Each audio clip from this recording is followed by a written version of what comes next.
আসসালামু আলাইকুম। রবিউল ম্যাথ ক্যাডের পক্ষ থেকে আমি রবিউল ইসলাম তোমাদেরকে জানাই স্বাগতম। আজকে আমি ৮ম শ্রেণীর গণিত বইয়ের ৮.১ অনুশীলনীর ১৭ থেকে ১৯ নাম্বার মানে শেষের ৩ টা প্রশ্ন সমাধান করে দেখাবো। এটা মূলত এখানে যেটা আছে এটা আমাদের ক বাদে আর বাকিগুলো সবই আগে করা হয়ে গেছে, তারপর আমি করিয়ে দিব। এটা যেহেতু প্রশ্নটা একটু ভিন্নভাবে উপস্থাপন করা আছে, তোমরা মনোযোগ সহকারে দেখলে বুঝতে পারবে। চলো তাহলে শুরু করি।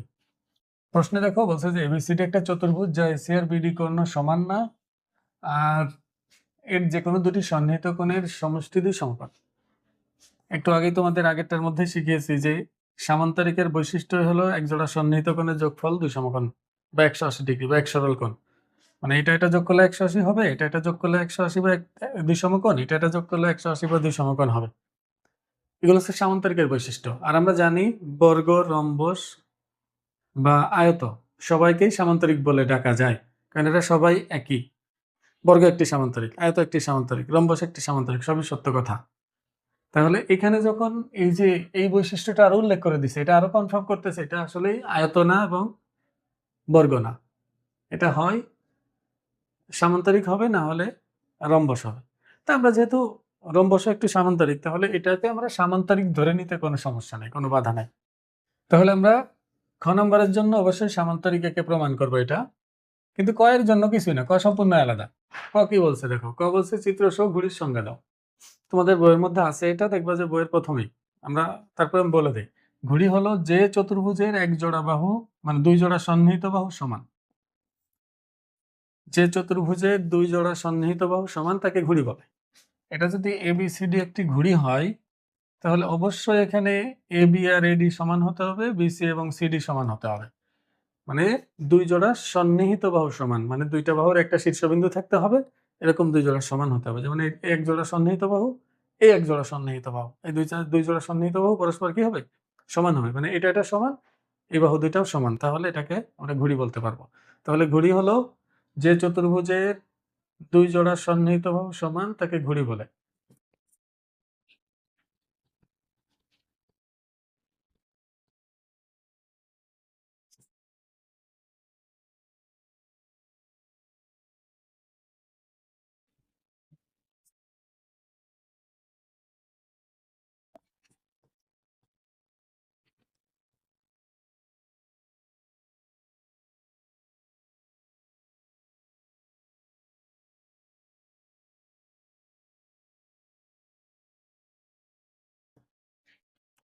তো এভাবে লিখলেই হবে আরকি ক নাম্বারের জন্য। ঠিক আছে?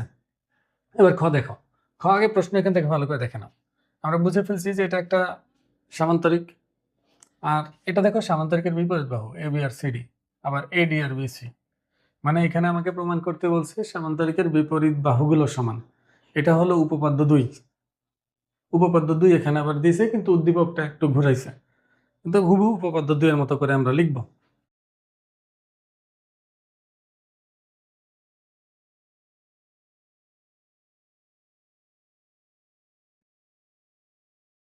AB C D. দেখো আমাকে প্রমাণ করতে হবে এবি সমান সিডি আর বিসি সমান হলো এডি। তাহলে আমি এমন ২টা ত্রিভুজ সর্বসম দেখাবো যাদের মধ্যে এই বাহুগুলো আছে। তো এরকম বাহু, এরকম ত্রিভুজ এখানে উৎপন্ন হয়নি, তার মানে আমাকে ত্রিভুজ উৎপন্ন করে নিতে হবে। ত্রিভুজ উৎপন্ন করার জন্য কর্ণ আঁকবো, যে কোনো একটা কর্ণ আঁকলেই কিন্তু হবে। দেখো আমি একটা কর্ণ তোমাদের এঁকে দেখাই, যে কোনো একটা আঁকলেই হয়। আমি এসি আঁকলাম।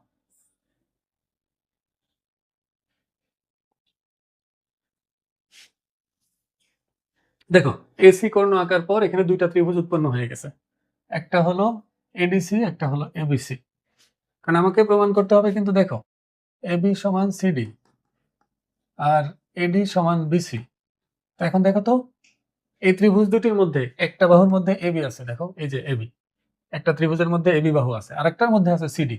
ঠিক একইভাবে দেখো একটার মধ্যে আছে এডি, অপরটার মধ্যে আছে হলো বিসি। তাহলে আমি এই ২টা ত্রিভুজ সর্বসম দেখালেই কিন্তু হয়ে যাচ্ছে। আমি কিন্তু এই ২টা ত্রিভুজ সর্বসম না দেখাই আমি যদি এই কর্ণ যোগ করতাম, তারপর যে ২টি ত্রিভুজ উৎপন্ন হতো ওই ২টা দিয়েও কিন্তু হয়ে যেত।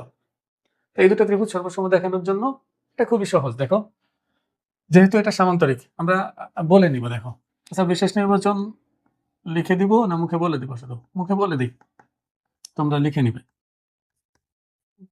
প্রশ্নে কিন্তু দেওয়া আছে। প্রশ্নে বলা আছে এবিসিডি একটি চতুর্ভুজ যার যে কোনো দুটি সন্নিহিত কোণের যোগফল 180 ডিগ্রি। প্রমাণ করতে হবে যে এটা সমান এটা, এটা সমান এটা। মানে দেওয়া আছে লিখে প্রশ্নে যা আছে সেটা তুলে দিবা। আর এখানে অঙ্কন করছি, আমরা অঙ্কন করছি। কারণ এ কমা সি যে যোগ করতে হবে এটা বলা ছিল না প্রশ্নে, কিন্তু আমরা নিজেরা করছি প্রয়োজন অনুসারে। তাহলে অবশ্যই এখানে আমাকে অঙ্কন দিতে হবে। অঙ্কন হলো এ কমা সি যোগ করি, এ কমা সি যোগ করি। এবার প্রমাণের জন্য এই দুটো সর্বসম দেখাবো। তার আগে সামান্তরিকাটা এই কথাটা আমরা বলে নিব, দেখো, কারণ এখানে তোর বলা নেই সরাসরি সামান্তরিকের কথা। তাহলে আমরা লিখে নিতে পারি এখানে এবিসিডি চতুর্ভুজের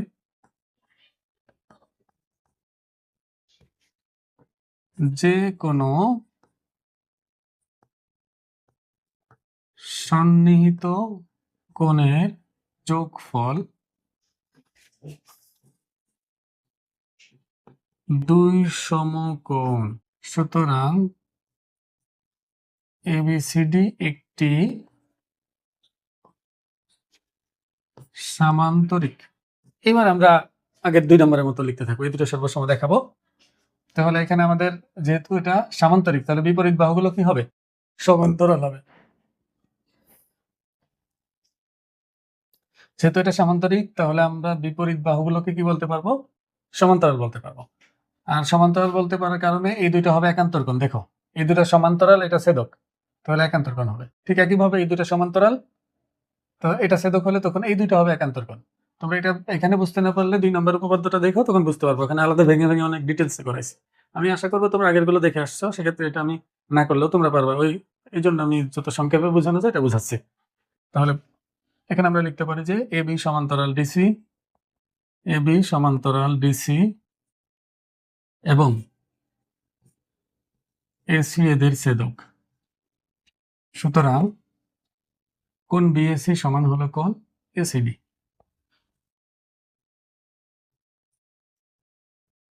একান্তর কোণ।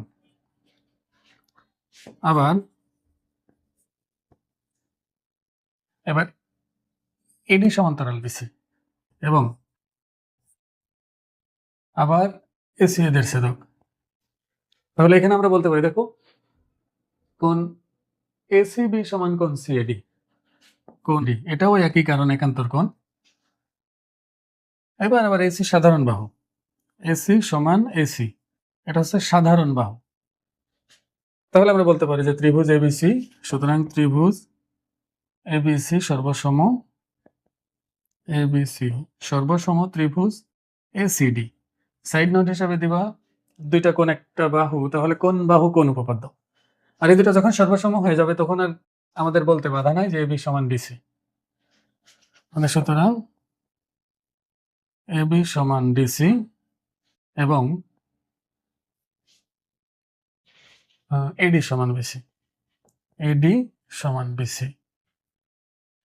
আশা করা যায় বুঝছো। এখন দেখো গ নম্বরটা কি ছিল? গ নম্বরটা ছিল হলো বিওডি বিন্দু হতে এসি এর উপর বিপি এবং ডি কিউ লম্ব আঁকা হলে, মানে বিপরীত দুইটা শীর্ষবিন্দু থেকে একটা কর্ণ এসি এর উপর। দেখো আমি চিত্রটা তোমার এখানে এঁকে দেখাই। এ বি সি ডি, এই এসি ছিল কর্ণ, বি থেকে এটার উপর লম্ব এবং ডি থেকে এটার উপর লম্ব আঁকা হয়েছে। লম্ব দুইটার নাম হলো, একটা হলো বিপি, এটা হলো বিপি, আর ওটা হলো সিকিউ।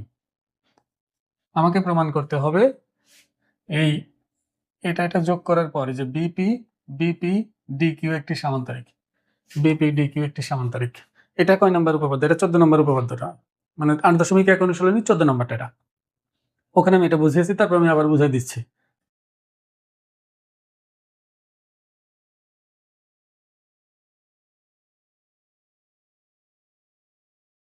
এ বি সি ডি, আর এটা ছিল বিপি আর সি কিউ।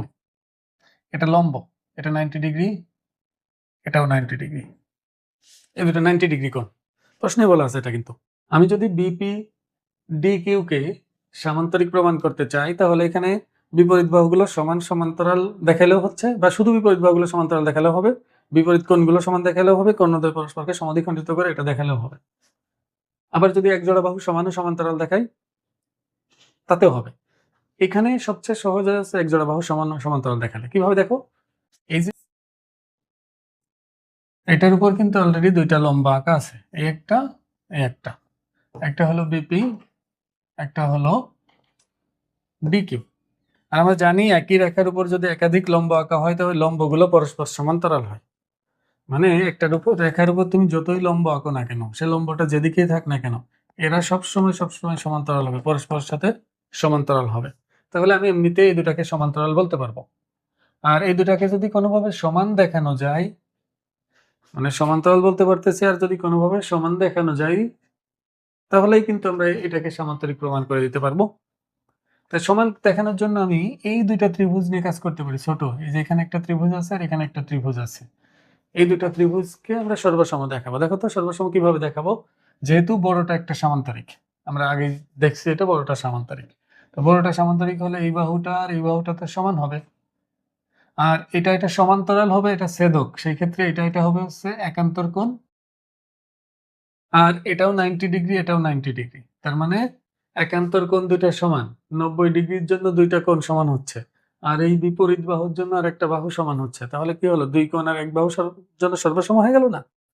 আর এই দুটো যখনই সর্বসম বলবো তখন আমরা বলতে পারতেছি ডিকিউ সমান হলো বিপি। আর আগে থেকে আমরা দেখতেছি যে ডিকিউ আর বিপি সমান্তরাল, মানে বিপি আর ডিকিউ সমান্তরাল, আবার বিপি আর ডিকিউ সমান বলতেছি। তার মানে কি হলো, এই চতুর্ভুজের এক জোড়া বাহু সমান এবং সমান্তরাল হয়ে গেল না? তাহলে এটাকে সামান্তরিক বলা যাবে। চলো আমরা এইভাবে প্রমাণটা করে ফেলি।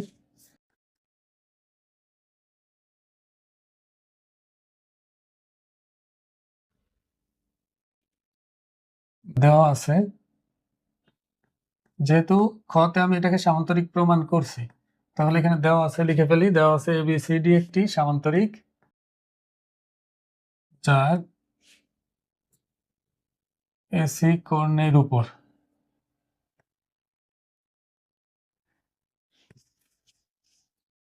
বিপি ও ডিকিউ লম্ব। প্রমাণ করতে হবে যে বিপি ডিকিউ একটি সামান্তরিক। এখন প্রমাণের জন্য আমরা তাহলে শুরু করি। সে আমাদের অঙ্কন, এখানে অঙ্কন কিছুই করা হয়নি, কিন্তু ওরা সামান্তরিকের কথা মানে লম্বের কথা বলে দিছে। আর প্রমাণ যেহেতু করতে বলছে বিপি ডিকিউ একটি সামান্তরিক, তাহলে যে এগুলো যোগ করতে হবে এটা প্রশ্ন দেখে বোঝা গেছে। আর প্রশ্ন দেখে যদি বোঝা যায় সেটা অঙ্কনে দেওয়া লাগে না, যেটা প্রশ্ন দেখে বোঝা যায় না আমরা নিজে থেকে অঙ্কন করি, ওটা অঙ্কনে দিতে হয়। তাহলে আমরা অঙ্কন দিব না, অঙ্কন যেহেতু নাই তাহলে প্রমাণ হলো এখানে পিপি লম্ব এসি এবং ডিকিউ এসি এর উপর লম্ব। তাহলে সুতরাং দেখো, এসি এর উপর বিপিও লম্ব ডিকিউ লম্ব, মানে একটা রেখার উপর দুইটা লম্ব, তাহলে ওই লম্ব দুইটা পরস্পর সমান্তরাল হবে। তার মানে বিপি সমান্তরাল ডিকিউ। তার মানে আমরা অলরেডি বিপি আর ডিকিউ কে সমান্তরাল বলতে পারছি। এখন বিপি আর ডিকিউ কে আমরা সমান প্রমাণ করবো। তার জন্য এই দুইটা ত্রিভুজ সর্বসম দেখাবো, কিন্তু এই যে কোণটা, এই কোণটা কিন্তু সরাসরি বলা যাবে না। সরাসরি যেহেতু বলতে পারবো না, আগে কোণ দুইটা কেন সমান সেটা লিখে নেই। বিসি সমান্তরাল এডি এবং এসি এদের ছেদক। তাহলে সুতরাং কোণ এসিবি সমান কোণ সিএডি, কোণ এসিবি সমান কোণ সিএডি, কারণ একান্তর কোণ। তাহলে আমরা লিখতে পারি যে সুতরাং এসিবি কে লিখবো হলো, এসিবি কে একবারে পিসিবি লিখে দেই, পিসিবি, আর সিএডি কে লিখবো হলো কিউএডি, কিউএডি। কারণ আমি এই দুইটা ছোট ত্রিভুজকে সর্বসম দেখাবো, এর জন্য এই দুটো ত্রিভুজের কোণের মধ্যে এসে পড়ছি। এখন যে দুইটা ত্রিভুজকে সর্বসম দেখাবো দুটাকে লিখে ফেলি। ত্রিভুজ, এটার নাম কি, একিউডি, ত্রিভুজ একিউডি ও ত্রিভুজ পিসিবি, ত্রিভুজ পিসিবিএ। দেখো, আমি যে দুটো ত্রিভুজের মধ্যে তুলনা করব, প্রথমে যে ত্রিভুজটির নাম লিখছি তার বাহু কোণগুলো বামে রাখবো, পরে যেটার নাম লিখছি তার বাহু এবং কোণগুলোকে ডানে রাখবো, তাহলে সুবিধা হবে। তাহলে একিউডি এর মধ্যে আচ্ছা হলো যে কিউএডি, লিখে ফেলি। কিউএডি সমান এই পিসিবি হলো এই পাশে, তাহলে কোণ পিসিবি। আবার এটাও লম্ব মানে দুইটা 90 ডিগ্রি। তাহলে কোণ AQD সমান হচ্ছে কোণ BPC। কোণ AQD সমান হলো কোণ BPC, কারণ লম্ব বা সমকোণ উভয় 90 ডিগ্রি। তোমরা বড় করে লিখে দেবে উভয় সমকোণ বা 90 ডিগ্রি। আর একটা বাকি আছে, সেটা হলো সামান্তরিকের বিপরীত বাহু, এবং AD সমান হলো BC। AD সমান হলো BC, কারণ সামান্তরিকের বিপরীত বাহু। তাহলে কি হলো, এই দুটো ত্রিভুজ সর্বসম হয়ে গেল না? তাহলে আমরা লিখতে পারি, সুতরাং ত্রিভুজ AQD সর্বসম ত্রিভুজ PCB। সাইড নোট হিসাবে দুইটা কোণ একটা বাহু, কোণ বাহু কোণ উপপাদ্য। এখন তাহলে আমরা বলতে পারি, দেখো সর্বসম দেখানোর সাথে সাথে আমরা এখন বলতে পারবো এই বিপি সমান হলো ডিকিউ। সুতরাং আমি কিন্তু অলরেডি এখানে বিপি সমান্তরাল ডিকিউ লিখে রাখছি, আবার বিপি সমান ডিকিউ হয়ে গেল। তাহলে আমরা লিখতে পারি, সুতরাং চতুর্ভুজ বিপি ডিকিউ এর বিপি সমান ডিকিউ এবং বিপি সমান্তরাল ডিকিউ। সুতরাং বিপি ডিকিউ একটি সামান্তরিক।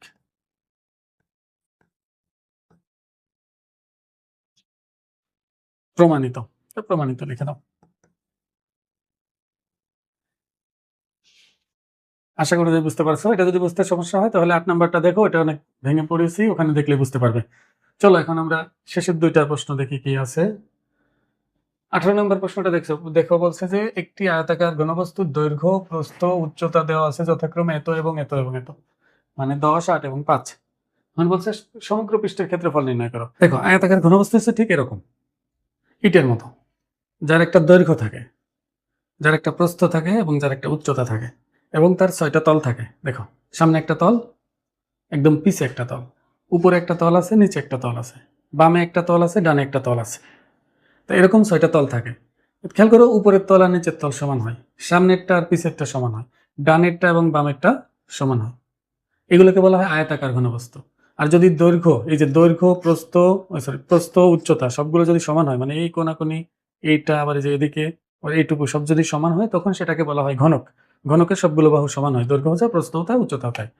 তো এখানে এর সমগ্র তলের ক্ষেত্রফল বলতে বোঝায় এই তলটার ক্ষেত্রফল, এই আয়তক্ষেত্রের ক্ষেত্রফল, এই আয়তের ক্ষেত্রফল, এই আয়তের ক্ষেত্রফল, এই পিছেরটা, বামেরটা, নিচেরটা সবগুলোর ক্ষেত্রফল।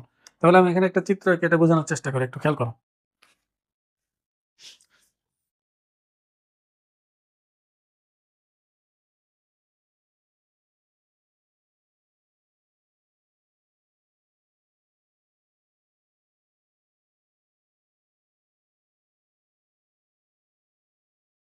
দেখো এটা আয়তাকার ঘনবস্তু, এটা হলো A B C D E F G H. দেখো এখানে 6টা তল আছে, 6টা তলকে কি একটু ভালো করে লক্ষ্য করো। একদম সামনে একটা তল আছে, সামনে একটা তল, ঠিক এর বিপরীত পাশে একটা তল আছে, পিছে যে এটা এটা ঠিক একইভাবে এই যে বামে একটা তল আছে, এই ডানে একটা তল আছে। আবার দেখো এই নিচে নিচে এই যে নিচে একটা তল, ঠিক একইভাবে উপরে একটা তল আছে। এখন আমি যদি দৈর্ঘ্য এ বলি, দেখো এ, তাহলে এই সবগুলো দৈর্ঘ্য কি এ হবে। এটাও এটাও এটাও এটা, তোমার যে ঘরের মধ্যে আছে ঘরটা খেয়াল করো, এটা হলে এখানে উপরে ওদিকে হয়, ঠিক একইভাবে প্রস্থ বরাবর সব দিকে আছে। তার মানে এটা যদি বি হয়, এটাও বি হবে, এটাও বি হবে, এটাও বি হবে। আর এই যে খুঁটিগুলো মানে উচ্চতাগুলো যেটা আছে তোমার ঘরের দেওয়ালগুলো, তো এটাও সি, এটাও সি, এটাও সি, আবার এটাও সি। এটা ছোট হতেছে আর এটা কিন্তু বড় হতেছে। তাহলে তুমি খেয়াল করো, একদম নিচে যে তলটা আছে এটার ক্ষেত্রফল দৈর্ঘ্য গুণ প্রস্থ, এগুলো কিন্তু সব সমকোণ। আমি ওইভাবে আঁকতে পারিনি, কিন্তু এটা সমকোণ হয় সব। তাই নিচের তলটার ক্ষেত্রফল হচ্ছে এবি, তাহলে ঠিক উপরেরটার ক্ষেত্রফল কি হবে, আরেকটা এবি প্লাস এর বামের তলের ক্ষেত্রফল কি, দৈর্ঘ্য বি হলো উচ্চতা সি বা প্রস্থ সি, এই যেটা একটা আয়তক্ষেত্র, তাহলে একটা বিসি, তাহলে ঠিক ডান পাশেরটা একই হবে। এবার সামনেরটা, একদম সামনেরটা খেয়াল করে, এই যেটা এটা দেখো, দৈর্ঘ্য এ উচ্চতা সি বা প্রস্থ সি, তাহলে এসি বা সি এ বলি আমরা। ঠিক একইভাবে পিছেরটাও কি হবে, সি এ। তাহলে কয়টা হলো এখানে, এবি হলো 2টা, বিসি হলো 2টা, সি এ হলো 2টা। তাহলে এখানে 2 কমন নিলে আমরা পাচ্ছি 2 into A B plus BC plus C. তার মানে বিষয়টা ভালো করে খেয়াল করো। 2 ইন্টু দৈর্ঘ্য গুণ প্রস্থ, যোগ প্রস্থ গুণ উচ্চতা, যোগ উচ্চতা গুণ দৈর্ঘ্য। কিন্তু এটা মুখস্থ এভাবে রাখাচ্ছে, আমরা যদি আগেই মনে মনে ধরে নিই দৈর্ঘ্য এ, প্রস্থ বি, উচ্চতা সি, তাহলে সমগ্র তলের ক্ষেত্রফল হচ্ছে 2 into A B plus BC plus C. এবার দেখো, যদি ঘনক হইতো, এটা সবগুলো যদি সমান হতো, মানে এ সমান বি সমান যদি সি হতো, তাহলে এই সমগ্র তলের ক্ষেত্রফল কি দাঁড়াইতো? 2 ইন্টু এ বি জায়গা হয়ে যেত এ ইন্টু এ, আবার বিসি এর জায়গা হয়ে যেত এ ইন্টু এ। কারণ দেখো সবই তো এ, সবগুলোই সমান, তাহলে যে কোনোটার পরিবর্তে একটা বসানো যাবে, একটা দিয়ে কাজ চালাইতাম। আর সি এর জায়গা আবার এ ইন্টু এ হইতো। তাহলে এ স্কোয়ার এ স্কোয়ার এ স্কোয়ার, কয়টা এ স্কোয়ার হলো? 3টা এ স্কোয়ার। তাহলে গুণ করলে 3 দুগুণে 6টা এ স্কোয়ার। তাহলে সমগ্র তলের ক্ষেত্রফল ঘনকের হলো 6 এ স্কোয়ার। অথবা অনেক সহজেই বলা যায়, তল আছে মোট 6টা, একটা তলের ক্ষেত্রফল এ স্কোয়ার, যেহেতু বর্গ হবে প্রত্যেকটা, তাহলে 6টা তলের ক্ষেত্রফল কি 6 এ স্কোয়ার। তো এখানে আমার শুধু সমগ্র তলের ক্ষেত্রফল চেয়েছে, তাহলে এটা আমরা বের করতে পারতেছি। এখানে কিন্তু আরেকটা জিনিস চাই, কর্ণ চাই অনেক সময়, কিন্তু তোমাদের মনে হয় না এটা চাবে, 9 উঠলে লাগে। এখন আপাতত আর ওই বাড়তি জিনিস শেখাচ্ছি না, এখন আমরা আপাতত এটা দিয়ে অঙ্কটা করে ফেলি। এখানে দেওয়া আছে, লিখে ফেলবো, দেওয়া আছে দৈর্ঘ্য এ সমান হলো 10 সেন্টিমিটার, প্রস্থ বি সমান হলো 8 সেন্টিমিটার, উচ্চতা তোমার সি সমান হলো 5 সেন্টিমিটার। তাহলে সমগ্র পৃষ্ঠের ক্ষেত্রফল বা সমগ্র তলের ক্ষেত্রফল যাই বলো, 2 into A B plus BC plus C বর্গ সেন্টিমিটার। তোমরা সবই বাংলায় লিখবে, আমি ইংলিশে লিখছি দ্রুত করার জন্য। এর মান হলো 10, বি এর মান হলো 8 প্লাস 8 গুণ 5 যোগ 5 গুণ 10, 2 80, 5 8 40, 5 10 50। তাহলে 120 170 340 বর্গ সেন্টিমিটার। দেখো, আমার হিসাব যদি ভুল হয় তোমরা সঠিকভাবে হিসাব করে নিলাম, মুখোমুখি করছি তো। 340 বর্গ সেন্টিমিটার আসতেছে আমার হিসাবে। এটার হিসাব বড় কথা না, এটা তোমরা ক্যালকুলেটরে করবা, তোমাদের ভুল হবে না। তাহলে এটা আসলো। এখন পরের প্রশ্নটা দেখি, এটা অ্যান্সার, এটা শেষ, এটা খুবই সহজ। এবার দেখো, এটা বলছে যে বাক্সের ধার 6.5 সেন্টিমিটার হলে বাক্সটির সমগ্র পৃষ্ঠের ক্ষেত্রফল। দেখো, ধার আর দৈর্ঘ্য কিন্তু একই জিনিস। ধার বলতে কি বোঝায়? এই যে কোনাগুলো, এই যে কোনাগুলোকে ধার বলা হয়। কিন্তু যদি ঘনক হয়, তাহলে সবগুলো কোণার দৈর্ঘ্য তো সমান হবে। তোমাদের লুডুর ছক্কা দেখছো না, ওটা ঘনক। দেখো সবগুলো ধারই সমান হয়, আর ধার যা দৈর্ঘ্য তাই। তাহলে দেখো, তাহলে এখানে দেওয়া আছে হলো ধার এ সমান 6.5 সেন্টিমিটার। তাহলে সমগ্র তলের ক্ষেত্রফল, সমগ্র তলের ক্ষেত্রফল 6 এ স্কোয়ার বর্গ সেন্টিমিটার। 6 এর মান হচ্ছে 6.5 স্কোয়ার বর্গ সেন্টিমিটার। 6 ইন্টু 6.5 ইন্টু 6.5, 253.5, 253.5 বর্গ সেন্টিমিটার। তাহলে এটাই উত্তর। এগুলো খুবই সহজ, এগুলো এমসিকিউতে আসবে অথবা 2 মার্কের প্রশ্নে আসতে পারে। তোমরা অবশ্যই সূত্রগুলো মনে রাখবা, সূত্রগুলো বুঝে বুঝে মনে রাখতে অনেক সহজ। আমি আশা করব তোমরা বুঝতে পারছো। আজকের ভিডিওতে এই পর্যন্তই। আর এই ক্লাসের মাধ্যমে 8.1 অনুশীলনী শেষ হলো। পরবর্তীতে কোন চ্যাপ্টারটা আগে করলে তোমাদের উপকার হয় সেটা কমেন্ট বক্সে জানালে আমি ওই চ্যাপ্টারটা শুরু করব। আর যদি ভিডিওটা দেখে তোমাদের কোনো উপকারে আসে তাহলে অবশ্যই বন্ধুদের সাথে শেয়ার করবে। আসসালামু আলাইকুম।